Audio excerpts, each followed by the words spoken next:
রাব্বি, জি ভাই।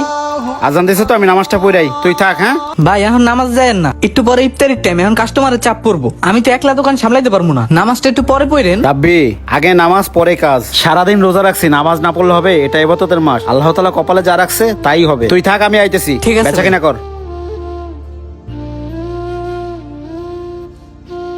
ভাই, এই তরমুজটা কত? এটা তো ভাই 500 টাকা। 500 টাকা? ছোট আরেকটা দেখি। এইটা কত ভাই কোন? ভাই এটা 200 টাকা।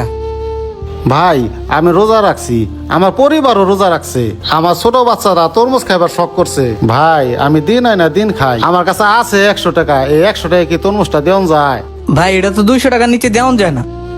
রাব্বি, কি হয়েছে রে? ভাই 200 টাকার তরমুজটা 100 টাকায় চাইতেছে, ওনার কি দিয়া দিমু? হাট বেটা, তুই কি পাগল হয়েছিস বেটা?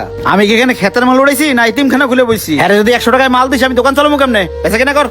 ভাই আপনি রোজা রাখেন, 5 ওয়াক্ত নামাজ পড়েন, আল্লাহকে ভয় করেন, কিন্তু মানুষকে ভালোবাসেন না। আমাদের প্রিয় নবী হযরত মুহাম্মদ সাল্লাল্লাহু আলাইহি সাল্লাম, উনি মানুষকে ভালোবাসতেন, নিজে না খেয়ে মানুষকে খাওয়াতেন, আর আমরা সেই নবীর উম্মত। আর আপনি যদি ওনাকে 100 টাকায় তরমুজটা দেন, আপনার লাভ হবে না, হয়তো 20 টাকা লস হবে, কিন্তু উনি তরমুজটা খেয়ে দোয়া করবে আর আপনার সওয়াব হবে।